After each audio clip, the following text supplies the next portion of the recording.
আমরা 3 নম্বর অঙ্ক করব। 3 নম্বর অঙ্কে সবাই একটু মনোযোগ দিবেন।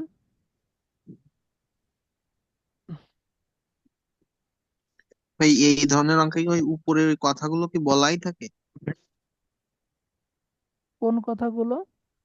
ও, এই ওইটা। যে দেখেন কি অঙ্ক বললাম, পরীক্ষার প্রশ্নে কখনো এরকম কথা বলা থাকবে না, ঠিক আছে? ও আচ্ছা। আচ্ছা, আমি আর একটা অঙ্ক খুঁজতেছিলাম, সেটা কই গেল? রেকর্ডিং এ চালিয়ে দিয়েছি আমি। এটা হোমওয়ার্কের কোশ্চেন মনে হয়, 1 সেকেন্ড।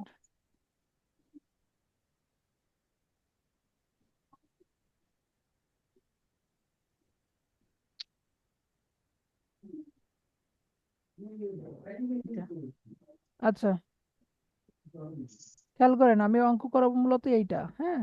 হোমওয়ার্কের 1 নম্বর, হোমওয়ার্ক পোর্শনের 1 নম্বর, ঠিক আছে? আজকে ক্লাসের কোন অঙ্কটা করানো হবে? হোমওয়ার্ক পোর্শনের 1 নম্বর অঙ্ক। আচ্ছা। একটু অঙ্কটা খেয়াল করেন আগে, কারণ ওইখানকার 3 নম্বর করতে গেলে আগে এটা করে আসতে হবে, ঠিক আছে? তা নাহলে এটা বুঝবেন না। আমাদের এই জায়গাটাই স্পেশাল পয়েন্ট, যেটা আপনারা বলতেছিলেন, সেটা সবসময় বইতে বলা থাকে, কিন্তু পরীক্ষার খাতায় কখনো, পরীক্ষার প্রশ্নে কখনো থাকবে না। থাকবে হচ্ছে ফ্রম থেকে। From the balance sheet and information given below prepare consolidated balance sheet, শুধু ব্যালেন্স শিট করতে হবে। আর অবশ্যই আমাদের ওয়ার্কিং আর্টটা করতেই হবে, চাক বা না চাক। Balance sheet as at December 31, 2013-তে দেওয়া আছে দুইজনের ব্যালেন্স শিট। আমি কিন্তু আগেই বলেছিলাম, আমরা অবশ্যই অবশ্যই কয়টা জিনিস খুঁজে বের করব? 3টা জিনিস, 3টা প্রশ্নের উত্তর খুঁজে বের করব। কোন 3টা প্রশ্ন? এই শেয়ার ক্রয় করে কতগুলো শেয়ার ক্রয় করছে, কত তারিখে ক্রয় করছে, আর কত টাকা দিয়ে ক্রয় করছে, ঠিক আছে? হুম। ওকে। তো প্রথমে লাইবিলিটিস পাশে এস এর ঘরে প্রথমেই এন্ট্রি আছে কি? Share capital. শেয়ার ক্যাপিটাল দেওয়া আছে কি? শেয়ার অফ টাকা 10 is fully paid. Share capital দেওয়া আছে 10 টাকা করে। এর ঘরে 5 লাখ টাকা, এর ঘরে 1 লাখ টাকা।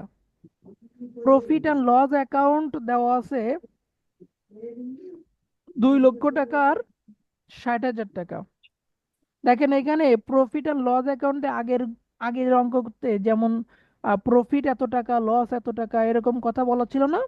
দুইটা যোগ বিয়োগ হ্যাঁ করে স্যার। বলা ছিল, কিন্তু আজকে কিন্তু সরাসরি প্রফিট অ্যান্ড লস অ্যাকাউন্ট দিয়ে দাই পাশে এর ঘরে দেওয়া আছে 2 লক্ষ টাকা, আর এর ঘরে দেওয়া আছে 60,000 টাকা। তার মানে এই যে প্রফিট অ্যান্ড লস অ্যাকাউন্ট দেওয়া আছে, এর প্রফিট হলো 2 লক্ষ টাকা, আর এর প্রফিট 60,000 টাকা। এটা কিন্তু প্রফিট নাকি লস বলবো আমি? এরা তো বলছে প্রফিট অ্যান্ড লস অ্যাকাউন্ট, তাহলে এটা কি প্রফিট বলবো না লস বলবো? প্রফিট বলবো। কিভাবে বুঝলাম প্রফিট বলবো, বুঝবো? মাইনাস আগে থাকলে তো প্রফিট। ব্র্যাকেট দিত না, মাইনাস বা থাকলে দায়ের পাশে লস এর ব্র্যাকেট থাকলে দিত। করে বলে দিত। দাই পাশে সবসময় ক্যাপিটালটা বসে, আর অ্যাসেট দিকে বসে লস। ওই দাই পাশে সবসময় ক্যাপিটাল বসে, আর প্রফিট। ক্যাপিটালের সাথে প্রফিট যোগ হয় না? এই জন্য দাই হ্যাঁ। পাশে যেটা বলা থাকবে সেটা হচ্ছে প্রফিট, আর অ্যাসেট দিকে যেটা থাকবে সেটা হচ্ছে লস। মনে থাকবে এটা? হ্যাঁ। এই একই নামেই আমি দুই পাশে দেখতে পারি। আমি জাস্ট একটু দেখাই আছি।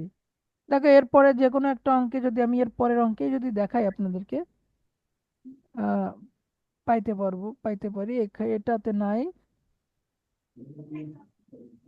এই দেখেন, এটা দেখেন, এইটা। এই যে একটা অঙ্ক, এখানে বাম পাশে দাই পাশে প্রফিট অ্যান্ড লস অ্যাকাউন্ট বলা আছে, এর ঘরে 10,000 টাকা। হ্যাঁ বলা আছে। হুম। আবার ডান দিকেও প্রফিট অ্যান্ড লস অ্যাকাউন্ট দিয়ে এর ঘরে 10,000 টাকা আছে না? হ্যাঁ। তার মানে এই যে এর ঘরে বাম পাশে যেটা, এটা হচ্ছে প্রফিটের টাকা। আর অ্যাসেট দিকে এই এর ঘরে যেটা, এটা হলো লসের টাকা। এটা কিসের টাকা? লসের টাকা। তার লসের মানে টাকা। লস সবসময় অ্যাসেট দিকে থাকে, আর প্রফিট কোন দিকে থাকে? লাইবিলিটি দিকে থাকে। লাইবিলিটি। কিন্তু আমরা এইভাবে কখনো দেখি নাই। আমরা কিভাবে দেখছি? প্রফিটের সঙ্গে, ক্যাপিটালের সঙ্গে প্রফিট যোগ করা থাকে, আর লস বিয়োগ করা থাকে। এই জন্য আমরা অ্যাসেট দিকে বসানো দেখি না।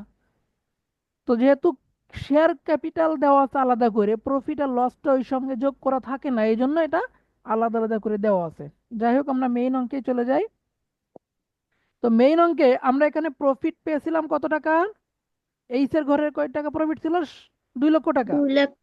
আর এস এর ছিল 60,000 টাকা। রিজার্ভ, রিজার্ভ দেওয়া আছে। রিজার্ভ মানে রিজার্ভ ফান্ড, ঠিক আছে, অথবা জেনারেল রিজার্ভ, আপনি যেটাই মনে করেন সেটাই। 60,000 টাকা, 30,000 টাকা। বিল পেয়েবল শুধুমাত্র এস এর ঘরে আছে 15,000 টাকা। ক্রেডিটার দুইজনের ঘরে আছে। তারপরে কি আছে? তারপরে আছে অ্যাসেট দিকে ফিক্সড অ্যাসেট দুইজনের ঘরে আছে, স্টক দুইজনের ঘরে আছে, ডেপ্টর দুইজনের ঘরে আছে, বিল রিসিভেবল শুধুমাত্র এইচ এর ঘরে আছে। আমি একটু আগে যেটা বুঝালাম, আমরা যখন ব্যালেন্স শিট করব তখন আইসিটি হবে কত টাকা এই বিল পেয়েবল আর বিল রিসিভেবল থেকে? 15,000 টাকা হবে। 15,000 টাকা আইসিটি হবে, ছোট টাকাটা আইসিটি হবে। দেখেন এর জন্য সমন্বয় পড়ার কোনো দরকার নেই। যার যে একই ধরনের এন্ট্রি বাম পাশে একজনের ঘরে ডান পাশে অন্য আরেকজনের ঘরে আছে, তার জন্য কোনো সমন্বয় পড়ার দরকার নাই। আমরা শুধুমাত্র দেখব ছোট কোন টাকাটা, সেই টাকাটা আমরা দুই পাশ থেকে মাইনাস করে দিব। এটা তো এরপরে শুধু বিল রিসিভেবল আর পেয়াবল এর ক্ষেত্রে হবে। রাইট, রাইট, কারণ এখন বাদ বাকি দেখেন, বাম পাশে ক্রেডিটর দুইজনের ঘরে ছিল, ডেপ্টর দুইজনের ঘরে ছিল। তো এর জন্য এই সূত্র নাই, এর জন্য সূত্র হচ্ছে যদি এর জন্য কোনো সমন্বয় বলে তাহলে কাজ হবে, আর সমন্বয় না বললে কোনো কাজ হবে না। ঠিক আছে? আচ্ছা। যেটা দুই পাশেই আছে, এইচ এবং এস এর ঘরে এসের দিকেও আছে লাইব্রেরি দিকে আছে, তার জন্য সমন্বয়তে বললে কাজ হবে, না বললে কাজ হবে না। কিন্তু যদি একটা করে ঘরে থাকে তখন আমাদের এই সূত্র। ঠিক আছে? হুম। ওকে। এবার এখানে দেখতে পাচ্ছি শেয়ার ইন এস লিমিটেড 7,500 টাকা শেয়ার অ্যাট কস্ট 75,000 টাকা এইচ এর ঘরে। তাহলে এস এর কাছ থেকে এইচ শেয়ার কিনছে, কতগুলো কিনছে? 7,500। 7,500। কত 5 তারিখ সেটা বলা নাই, কিন্তু কত টাকা দিয়ে কিনছে? 75,000। 75,000। তাহলে কত তারিখে কিনছে এই প্রশ্নের উত্তর কিন্তু আমার জানা লাগবে। যদি না জানতে পারি তাহলে আমি কিন্তু অঙ্ক করতে পারবো না। তাহলে আমরা সামনে যাই দেখি। ভাই কি কার কাছ থেকে কিনেছে এটা আবার একটু বলেন। এটা কার কাছ থেকে কিনেছে? জি ভাই। এই টাকাটা কার ঘরে আছে? এই যে শেয়ার ক্রয় এই যে। বিক্রয়ের টাকাটা এইচের ঘরে আছে না? তার মানে এইচ হ্যাঁ। কিনছে। কার কাছ থেকে কিনছে? এই যে শেয়ার ইন এস এস এর লিমিটেড কাছ থেকে কিনছে। ঠিক আছে? আচ্ছা। এস এর কাছ থেকে এইচ কিনছে 7,500 শেয়ার 75,000 টাকা দিয়ে। কয় তারিখে কিনছে এটা বলা নেই, কিন্তু আমার এই প্রশ্ন উত্তর লাগবেই লাগবে। না লাগলে আমি অঙ্ক করতে পারবো না। এরপরে আসি, the bill accepted by S limited are in all favour of H limited. দেখেন এই সমন্বয়টা থাকা না থাকা সমান হয়ে গেছে, কারণ বিল পেবল বিল রিসিভেবলের কাজ আমি অলরেডি করে দিছি না মুখে মুখে। হুম হুম। ওকে, তাহলে এই সমন্বয়টা নিয়ে আমাদের কোনো সমস্যা নাই। পরেরটা বলছে the stock of H limited include 25,000 টাকা from bought from S Limited at a profit to the later of 20% of sales। তো এইটা দিয়ে আমরা কি বের করব? এইটা দিয়ে আমরা আনরিয়ালাইজ প্রফিট বের করব, তাই তো? হ্যাঁ। ওকে। এর পরের কথাটা একটু ভালো করে পড়েন। All the profits of S limited has been earn since the share were acquired by H limited. Acquired মানে অর্জন করা বা ক্রয় করা বলতে পারেন।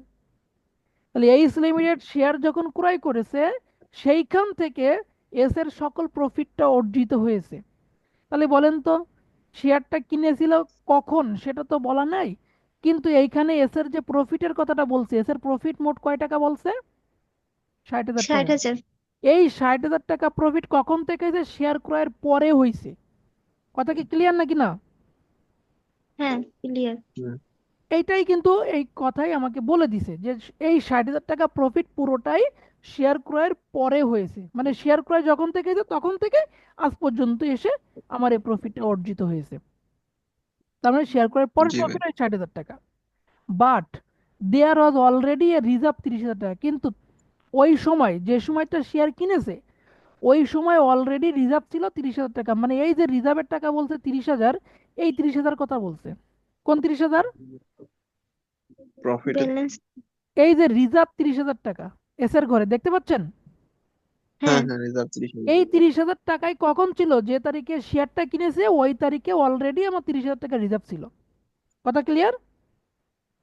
হ্যাঁ, তার মানে আমাকে এখন বলেন এই 30,000 টাকা কি শেয়ার ক্রয়ের আগের টাকা না পরের টাকা? এটা হচ্ছে পরের শেয়ার টাকা। করার পর টাকা। শেয়ার ক্রয় পরে হয় কিভাবে? শেয়ার এর আগের টাকা স্যার। যেদিন শেয়ার কিনলাম সেদিন অলরেডি 30,000 টাকার রিজার্ভ ছিল এস কোম্পানিতে, ও, তাহলে শেয়ার ক্রয়ের তাহলে পরে আগের টাকা, আগের টাকা। শেয়ার ক্রয়ের আগের। কিন্তু এই 60,000 টাকা বলছে যেদিন শেয়ার ক্রয় করছি তার সেইখান থেকে আজকে পর্যন্ত 60,000 টাকা প্রফিট হয়েছে। তার মানে এই 60,000 টাকা শেয়ার ক্রয়ের পরের আর 30,000 টাকা শেয়ার ক্রয়ের আগের। কথা কি ঠিক আছে? হ্যাঁ, জি ভাই। ওকে। এখনো পর্যন্ত শেয়ারটা কোন তারিখে কিনছে, কত তারিখে কিনছে আমি এখনো পাই নাই। মনে রাখতে হবে, যদি অঙ্ক পড়া শেষ হয়ে যায়, অঙ্কে যদি কোথাও আমার শেয়ার ক্রয়ের তারিখ না থাকে, তাহলে মনে রাখতে হবে, ধরে নিতে হবে যে শেয়ার ক্রয়ের তারিখ হচ্ছে জানুয়ারি 1। শেয়ার ক্রয়ের তারিখ কখন? বছরের জানুয়ারি শুরুতে। 1। বছরের শুরুতে দেখেন এই অঙ্কে আমার স্পেশাল পয়েন্ট ছিল উপরে। স্পেশাল পয়েন্টে প্রথমে বলছে share acquired beginning of the year, বলে দিছে না? হ্যাঁ। কিন্তু পরীক্ষায় যদি এই অঙ্কটা আসে তাহলে কখনোই আমার স্পেশাল পয়েন্ট 1 2 3 দিবে না। আর যদি না দেয় তাহলে এরকমও কোনো হিন্টস আমরা পাবো না। তাহলে যদি হিন্টস না পাই সেক্ষেত্রে আমরা ধরে নিব, কি বললাম, জানুয়ারি 1 জানুয়ারি। শেয়ার কিনতে, এটা আমরা ধরে অবশ্যই নিতে হবে। ঠিক আছে? আচ্ছা। ওকে, এবার আমি নেক্সট প্রথম ওয়ার্কিং এ চলে যাব। Working on calculation of holding ratio H limited is to S limited. প্রত্যেকটা অঙ্কে কিন্তু একই রকম নিয়ম। এইটা লেখার পরে প্রথমে কি লিখবো, here number of share for S limited, তাই তো? হ্যাঁ, তাহলে এস কোম্পানিতে নাম্বার অফ শেয়ার কতগুলো ছিল, এই দেখেন, শেয়ার ক্যাপিটাল 10 টাকা করে ছিল। এইচ এর ঘরে 50,000, 5 লক্ষ টাকা, আর এস এর ঘরে 1 লক্ষ টাকা। তাহলে 1 লক্ষ টাকাকে যখন আমি 10 দ্বারা ভাগ দিব তখনই তো এস এর মোট শেয়ার সংখ্যা পাবো, তাই তো? হুম, হুম। তাহলে here number of share for S limited 1 লক্ষ ভাগ 10 দিলে 10,000 শেয়ার। কতগুলো শেয়ার? 10,000। 10,000। এই 10,000 থেকে এইচ কিনে নিছে কতগুলো? 7,500। 7,500। 7,500। তাহলে এইচ এর সোজাসুজি লিখবো 7,500 ইস টু আমার টোটাল 10,000 থেকে 7,500 বিয়োগ করে দিলাম, তাহলে এস এর কাছে থাকলো কতগুলো? 10,000 মাইনাস 25। 7,500। 10,000 মাইনাস, 7,500। রাইট, তাহলে 7,000 মানে 7,500 ইস টু 2,500। 7,500 ইস টু কত হয়েছে? 2,500। 2,500। 2,500। তাহলে এই দুটোর রেশিও করতে হবে আমার। এই রেশিও করলে আমি বুঝতেই পারছি 3:1 হবে। কত হবে? 3:1। আর আমি ক্যালকুলেটর যেভাবে দেখাইছিলাম ওইভাবে দেখালেও আপনার তাই হবে, 3:1। বলেন, এই যে রেশিওটা সব থেকে সহজ না সবার জন্য? জি ভাই। ওকে। ওয়ার্কিং টুর নাম ছিল calculation of current year profit বা লস। তাহলে এটা এস এর জন্য কারেন্ট ইয়ার প্রফিট আর লস কত? আমার অঙ্কের মধ্যে আমি এস এর মাত্র প্রফিট পাইছি কয়টা বা লস পাইছি কয়টা? একটাই, এই প্রফিট আর লস হুম। অ্যাকাউন্ট দিয়ে 60,000 টাকা, তাই না?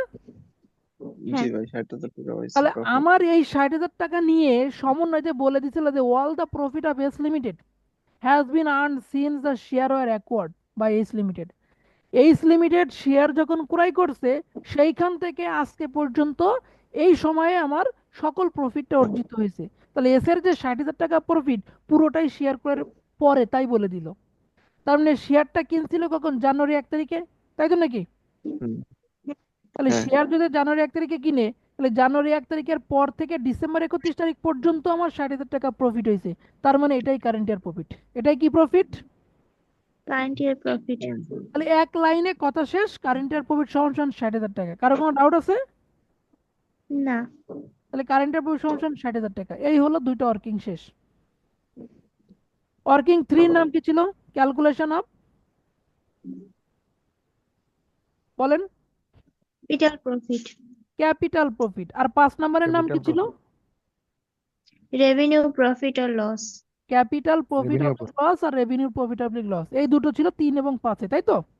তাহলে এই হ্যাঁ, দুটোকে আমি সংজ্ঞায়িত করেছিলাম কিভাবে বা বিভাজন করেছিলাম কিভাবে, যে শেয়ার ক্রয়ের যে তারিখ, এই তারিখের আগে যত লাভ সেটা ক্যাপিটাল প্রফিট, আর ওই তারিখের পরে যত লাভ সেটা রেভিনিউ প্রফিট, তাই তো? হ্যাঁ, তাহলে শেয়ার কিনছিল আগেরটা জানুয়ারি এক হচ্ছে তারিখ ক্যাপিটাল প্রফিট। হ্যাঁ, রাইট। তাহলে শেয়ার কিনছিল জানুয়ারি 1 তারিখে, তাহলে জানুয়ারি 1 তারিখের আগে এস এর কয় টাকা লাভ লস ছিল আপনি বলেন? এই তো আমার অঙ্ক এইখানে, জানুয়ারি 1 তারিখের আগে এস এর কয় টাকা লাভ লস ছিল একটু বলেন। জানুয়ারি 1 তারিখের আগে এস এর কয় টাকা লাভ লস ছিল? 30,000। দেখেন, এখানে বলেছিল রিজার্ভ ছিল 30,000 টাকা।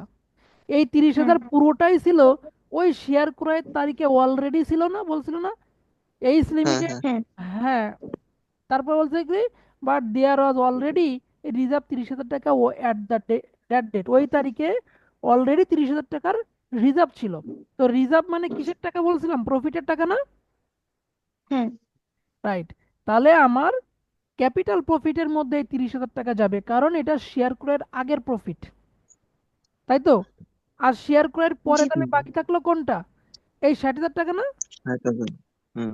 তাহলে এটা রেভিনিউ প্রফিট। আমি আবারও এটাও বলেছিলাম যে শেয়ার যদি বছরের শুরুতে ক্রয় করে, তাহলে কারেন্ট ইয়ার প্রফিট আর রেভিনিউ প্রফিট কি হবে, একই হবে। একই হবে। তাহলে কারেন্ট ইয়ার প্রফিট 60,000 টাকা বের করেছি, রেভিনিউ প্রফিটও 60,000 টাকাই হবে। আর কোনো কিছু এখানে আমার যাচ্ছে না, তাহলে আমি এখানে লিখবো রেভিনিউ ক্যাপিটাল প্রফিট সমান 30,000 টাকা। কিন্তু ক্যাপিটাল প্রফিট সরাসরি 30,000 টাকা লেখা যাবে না, আমি নাম লিখে তারপর লিখবো, লিখবো কি রিজার্ভ 30,000, ওইটা একটা দাগ দিয়ে নিচে লিখবো, ডাবল দাগ দিয়ে ক্লোজ করে 30,000 টাকা। ঠিক আছে? হুম আর 5 নম্বরে কি লিখবো, যে ক্যালকুলেশন অফ রেভিনিউ প্রফিট। এই রেভিনিউ প্রফিট আমি কি লিখবো, যে রেভিনিউ প্রফিট সমান সমান current year profit equal to 60,000 টাকা। ঠিক আছে? হ্যাঁ ভাই কখন রেভিনিউ প্রফিট আর কারেন্ট ইয়ার প্রফিট এক হবে? বছরের শুরুতে যদি শেয়ার ক্রয় করে তখন হবে। আচ্ছা। কথা বুঝছো?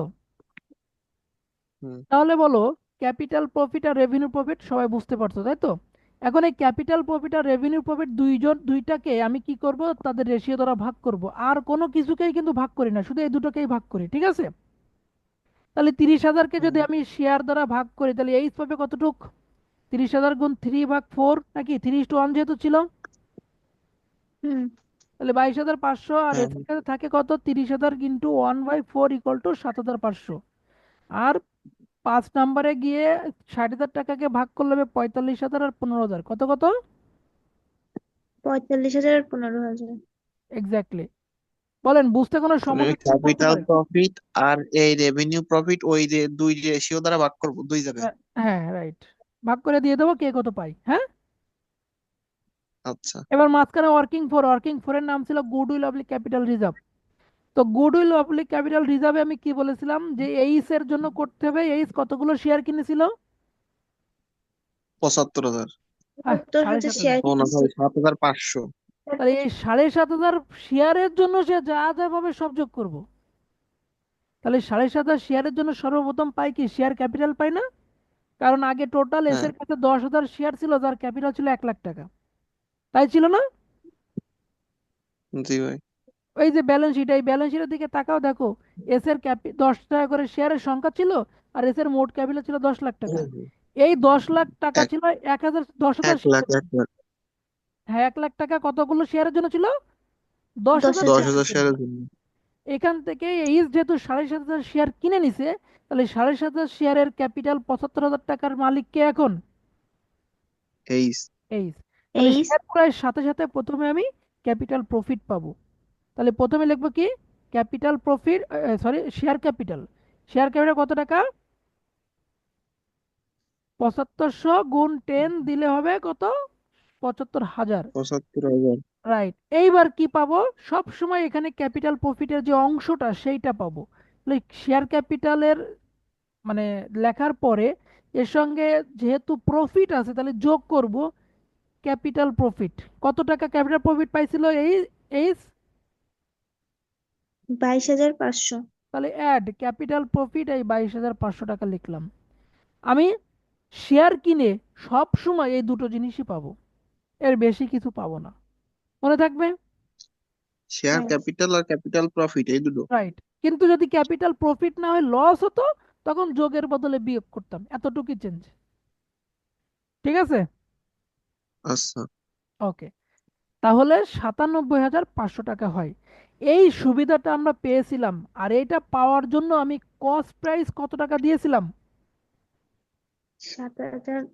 75,000 টাকা। মানে শেয়ার 75,000 কিনেছিলাম কত টাকা দিয়ে, ক্রয় মূল্যটা মাইনাস করতে হবে, কি মাইনাস করতে হবে, ক্রয় মূল্যটা। তাহলে মাইনাস করলে থাকবে কত, ভাই 22,500। ওই 97,500টা কি মূল্য পেলাম? কোনো মূল্য না, আমি যা বললাম শুনতিছো না, বলতেছি শেয়ার ক্রয়ের সাথে সাথে আমি যা যা পাবো সব যোগ করব, যোগ করে একটা ফিগার পাবো।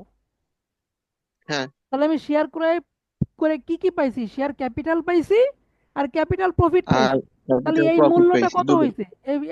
এই যে সুবিধা পেলাম, সেই সুবিধার মূল্যটা কত? 97,500। এর কোনো নাম নেই। তুমি শুনতে চাচ্ছিলে এটার নাম কি, তাই তো? জি ভাই। হ্যাঁ, এর হ্যাঁ। কোনো নাম নেই, আমি যা যা সুবিধা পাচ্ছি তার যোগফল হচ্ছে ওইটা।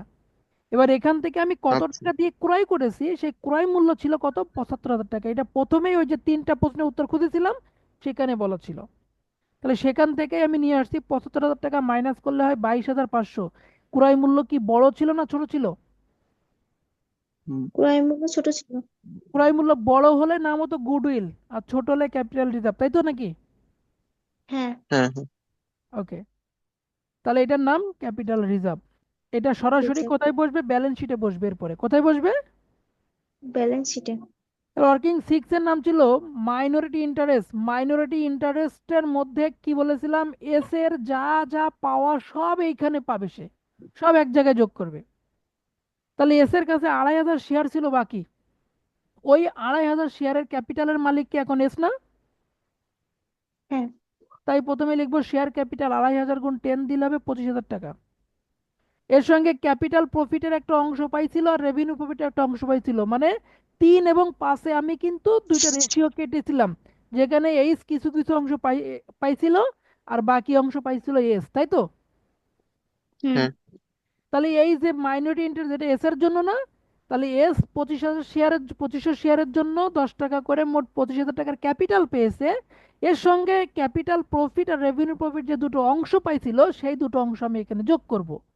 তাহলে অ্যাড ক্যাপিটাল প্রফিট 7,500 টাকা, আর কি রেভিনিউ প্রফিট 15,000 টাকা। কিন্তু যদি কোনোটা প্রফিট না হয়ে লস হতো, সেটা কি করতাম? বিয়ে করতাম। বিয়োগ করতাম। এতটুকু শুধু চেঞ্জ। ভাই, আপনি আগের দিন ক্লাসে বলছিলেন না যে মাইনরিটি এখানে এসে দুটো জিনিস আসবে, একটা কি ক্যাপিটাল প্রফিট আর একটা কি রেভিনিউ প্রফিট, এই দুইটাই? এই দুইটাই, মানে 3 এবং 5 থেকে যে রেশিও কেটে পেয়েছি শুধু ওই দুটোই আসবে। আর ক্যাপিটাল, আচ্ছা। শেয়ার ক্যাপিটাল তো আসবে, ক্যাপিটালটার সঙ্গে দুটো জিনিস আসবে। আর ওই 4 নাম্বার ওয়ার্কিং এ শুধু একটা আসবে। 9 নাম্বার ওয়ার্কিং এ একটা আসবে। তারের মধ্যে 6 আচ্ছা। মিলালে হবে না, ওটা দুটো ভিন্ন জিনিস, ঠিক আছে? কথাগুলো কি বলতেছি? 6তে বলতেছি এস যা যা পাবে সব আমি এক জায়গায় করব। আর তারে বলেছিলাম শেয়ার ক্রয়ের সাথে সাথে কিভাবে তাই নেব, কারণ পাওয়ার তো সময় আছে। শেয়ার ক্রয়ের সঙ্গে সঙ্গে কিছু পাবে আর বছরের শেষে কিছু পাবে। কথা কি বোঝাতে হুম, পারতেছি? হুম। হ্যাঁ, 6 নাম্বারে জি কিন্তু ভাই। এরকম কিছু বলিনি, শুধু বলতেছি কি যে সে শেয়ার ক্রয় করে যা যা পাবে সব আসবে। কখন পাবে ডাজেন্ট ম্যাটার, পাইলেই হচ্ছে, ঠিক আছে? আচ্ছা। ওকে। 7 নাম্বার ছিল আনরিয়ালাইজ প্রফিট। তো আনরিয়ালাইজ প্রফিট কি বলেছিলাম? যে আমার যে প্রফিটটা এখনো আদায় করা যায়নি, দুইজনের মধ্যে পণ্য ক্রয় বিক্রয় হবে, এই পণ্য ক্রয় বিক্রয় থেকে যে লাভটা, সেই লাভের টাকাটা আদায় করতে যে পারবে না, সেটা হচ্ছে আনরিয়ালাইজ প্রফিট। তো আমি একটুখানি এইভাবে বুঝাইছিলাম যে এইচ এস এর কাছে 300 টাকার পণ্য 500 টাকায় বিক্রি করছে, মানে 300 টাকা দিয়ে কিনে 500 টাকায় বিক্রি করছে। তাহলে এখানে এইচ লাভ করছিল কত? 200 টাকা। এই 200 টাকা হচ্ছে প্রফিট, কিন্তু এটা আনরিয়ালাইজ প্রফিট না। আনরিয়ালাইজ প্রফিট কোনটা? এখানে যে এই যেটা পাবো না। কাছে 500 টাকা দিয়ে পণ্য বিক্রি করলো, এস কিন্তু পণ্য কিনে নিজের কাছে রাখবে না, সেও আবার বাইরে বিক্রি করবে। তাহলে যখন বাইরে বিক্রি করতে পারবে, তখনই এই সেই লাভের টাকাটা আদায় করতে পারবে, এর আগে পারবে না। আমি এটা কিন্তু বারবার বলছিলাম আগের দিন এবং প্রথম দিন। তাহলে যে অংশটুকু পণ্য বিক্রি করতে পারবে না, লাভের ওই অংশটুকুই হচ্ছে আনরিয়ালাইজ, মানে 200 টাকা তো লাভ। যদি পণ্যের অর্ধেক বিক্রি করতে পারে আর বাকি অর্ধেক বিক্রি করতে না পারে, তাহলে যে অর্ধেক বিক্রি করতে পারলো না, লাভের ওই অর্ধেক আনরিয়ালাইজ। এমন যদি হয় যে পণ্যের 4 ভাগের 3 ভাগ বিক্রি হয়ে গেছে, অবিকৃত আছে 1 ভাগ, তাহলে লাভের 1 ভাগ হবে আনরিয়ালাইজ, মানে 200 টাকার 1 ভাগ হবে আনরিয়ালাইজ, তাই তো? বিষয়টা এরকম ছিল তো? হুম। ওকে, তাহলে এইখানে কি মানে যেটুক বিক্রি করতে পারবে না ওইটুকুই আনরিয়ালাইজ হবে। ওইটুকে লাভ হচ্ছে আনরিয়ালাইজ। ও, ওইটুকু লাভ। এবার দেখো এই 2 নম্বর সমন্বয় সেটা বলে দিছে। The stock of H limited include 2,500 টাকা। এইচ এর স্টকের মধ্যে ইনক্লুড আছে 2,500 টাকা, bought from S limited, S এর কাছ থেকে কিনেছিল অ্যাট এ প্রফিট কত পার্সেন্ট, 20% অন সেল। তাহলে সেলস। আমার প্রথম কথা হচ্ছে বিক্রি করেছিল কে?